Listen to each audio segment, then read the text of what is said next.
Je vais appeler maintenant Raphaël Sinotti pour l'étude Algorea. Merci Raphaël.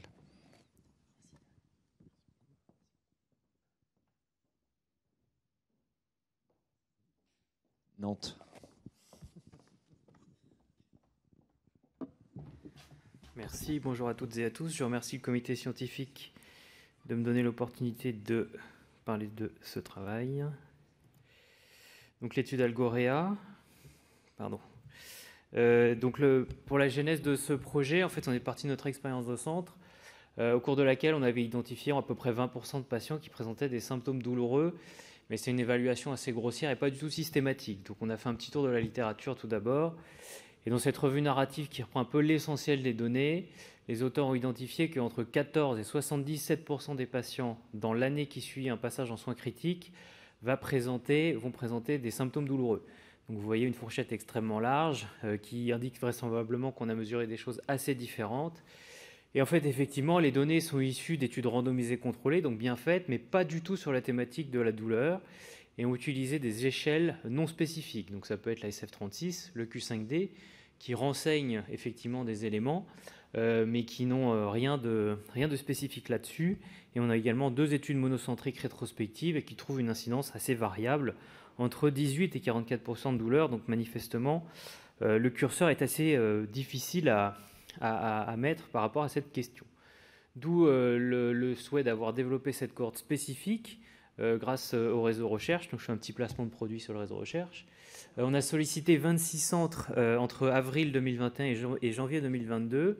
On demandait aux centres d'inclure et de screener les malades pendant 3 mois et de réaliser le suivi 3 mois après la sortie des patients du service. Les critères d'inclusion, comme on ne savait pas très bien sur quoi on partait, étaient très larges, c'est-à-dire qu'il fallait que le patient soit majeur bien sûr, soit apte à évaluer la douleur, et ça on a laissé cette définition à la discrétion des praticiens, et il fallait que la durée de séjour soit supérieure ou égale à 48 heures. Il n'y avait pas de nécessité d'avoir une ventilation mécanique, pas de critères de gravité particuliers liés au séjour. Ce qu'on demandait à la sortie du service et à 3 mois, c'est de faire une évaluation des potentielles douleurs par deux aspects, une échelle numérique simple que vous connaissez et un score que vous connaissez peut-être de nom, qui est le score ID Pain, qui permet à la fois de localiser anatomiquement le site douloureux et qui reprend les caractéristiques pour établir le côté neuropathique de la douleur, avec des éléments que vous connaissez qui vous rappelleront certainement le DN4. Est-ce qu'il y a des fourmillements, des sensations de brûlure? Donc, je ne vais pas le détailler ici. Et on a choisi ce score parce qu'il permet de faire de l'auto-évaluation, donc il n'y a pas de nécessité d'avoir un examen clinique. Et donc c'est un outil qui est validé pour faire justement le screening des douleurs neuropathiques. Le critère de jugement principal, c'était l'intensité des potentiels symptômes douloureux à 3 mois, définie par une échelle numérique 5 supérieure ou égale à 3. Et on s'est intéressé à l'intensité des symptômes à la sortie du séjour, au caractère neuropathique de la douleur dès la sortie du séjour et à 3 mois. Et on a essayé d'identifier les facteurs de risque de symptômes douloureux. Donc sur la période d'inclusion de quelques mois, sur les 26 centres, on a inclus à la sortie 1033 patients. Je ne vais pas détailler tout le tableau ici, mais c'était une population extrêmement large de patients de réa, puisque nous avions dans le groupe des CHU, des CHG, des réapolis, des réamed. Donc on a des patients de traumatologie, des patients victimes d'AVC, de trauma crâne, patients brûlés, de la chirurgie thoracique et de la chirurgie majeure non cardiaque, des patients Covid. Voilà, donc vraiment un panel extrêmement important. Une population majoritairement masculine et des comorbidités tout à fait classiques. Il y avait 40% de patients avec une hypertension artérielle, des antécédents de néoplasie dans 20%. Donc voilà, je pense une population représentative. Comme vous pouvez le constater tout en bas, sous les motifs d'admission, la population n'était pas forcément très grave. La médiane de ventilation mécanique était à 0 et la médiane de séjour en réa était de 6 jours. Donc vraiment, pas de critères particulièrement inquiétants, si je puis dire. Le résultat principal de notre cohorte, c'est que nous avons retrouvé, sur un suivi complet à 814 patients, on a à peu près 18 patients de perdus de vue, ce qui est attendu, mais pas si mal que ça dans le fond, dans ce genre de travaux, que 47%, quasiment la moitié des patients, présentent des symptômes douloureux chroniques à 3 mois. Quand on s'intéresse à la gestion de la douleur en réanimation, qui a été effectuée, avec l'administration, par exemple, d'anesthésiques locaux, de kétamine, on n'a pas de différence majeure entre le groupe de patients avec des douleurs chroniques et le groupe de patients sans douleur. il y a eu quand même plus de chirurgie orthopédique dans le bras de patients douloureux. Et pour ce qui est de l'administration de xylocaïne intraveineuse, il y avait un peu plus il y en avait un peu plus dans le groupe de patients avec des douleurs chroniques. Pas de différence en termes de durée de séjour, pas de différence particulièrement notable, à part plus de décubitus ventral dans le bras de patients dans le bras douloureux chronique. Et en ce qui concerne les caractéristiques de la prise en charge de la douleur à 3 mois, ce qui vient corroborer notre suivi de patients à 3 mois à distance, eh bien, il y avait une augmentation absolument majeure de la consommation de médicaments antalgiques dans toutes les classes à 3 mois. En ce qui concerne les caractéristiques neuropathiques, on en a retrouvé chez à peu près 10% des patients, 8-9% des patients. Et un suivi systématique, en tous les cas un contact avec une équipe spécialisée dans l'évaluation et le traitement de la douleur chez 11% des patients. Donc manifestement, il y a une marge de progression significative pour améliorer la prise en charge des patients. Et en ce qui concerne les facteurs associés à l'apparition de douleurs chroniques, on a mis en évidence le sexe féminin, la prise chronique avant le séjour de médicaments antidépresseurs. Et en ce qui concerne le décubitus ventral, je ne l'ai pas signalé, et en ce qui concerne les motifs d'admission, les patients dans la filière de traumatologie sont beaucoup plus à risque que les autres de présenter des troubles douloureux chroniques, en sachant que dans toutes les populations, que ce soit brûlés, Covid, etc., on est retombé sur ce ratio à peu près de 45% de patients qui présentent des douleurs. Donc on a, grâce à cette cohorte, une évaluation qui nous semble tout à fait intéressante et robuste de la fréquence de ce trouble qui a potentiellement un retentissement majeur sur la qualité de vie des patients. Et donc pour faire suite à ce projet, j'espère avoir le plaisir dans quelques années de vous présenter, si évidemment on est retenu, le PREPS que l'on va déposer cette année, qui propose une organisation et une coordination avec les soins primaires dans la prise en charge des troubles douloureux chroniques post-réanimation. Je vous remercie de votre attention. Merci beaucoup, Raphaël. Donc, près d'un patient sur deux qui est douloureux chronique. Ouais.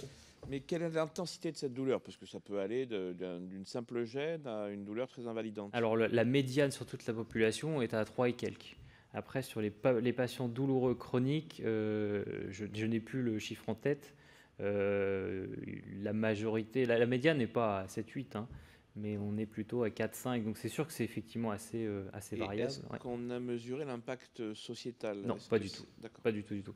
En fait, comme on n'avait pas assez de données épidémiologiques à notre disposition, c'est vrai qu'on est parti sur une étude relativement courte, 3 mois d'inclusion, c'est pas long, pour voir si ça valait le coup en fait de s'intéresser et de creuser. C'est évidemment des dimensions qu'on souhaite explorer dans le PREPS.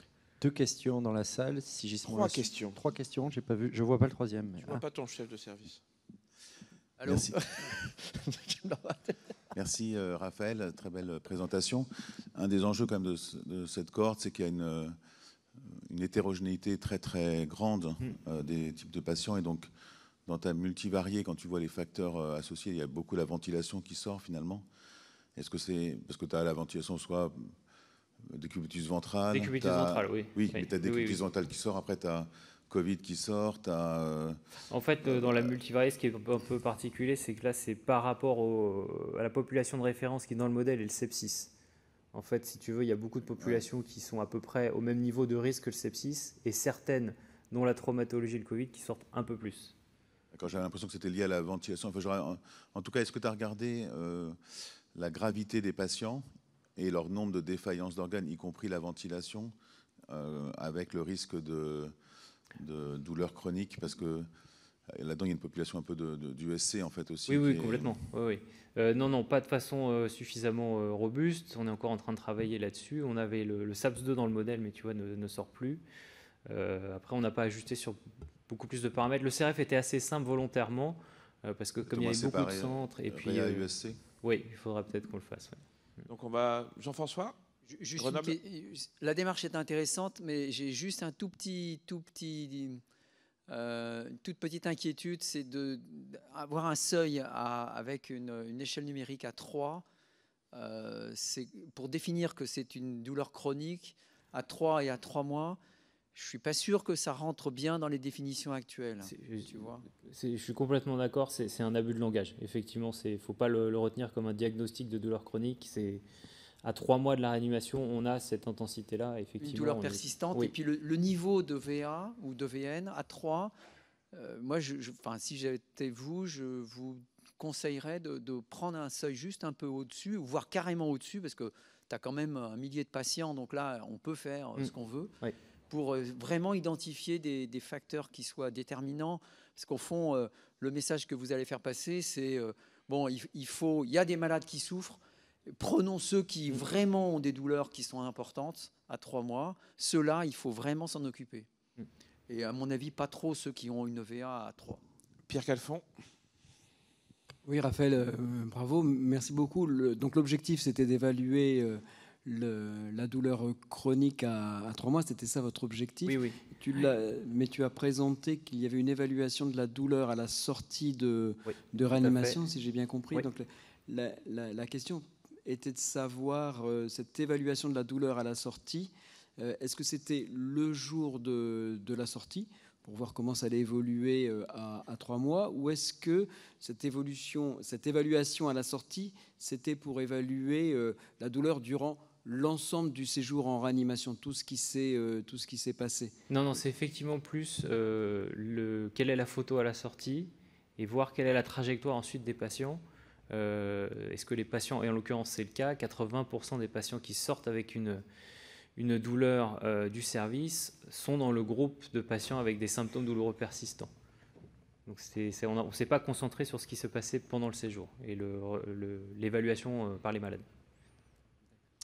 Merci. Merci. Pas d'autres questions.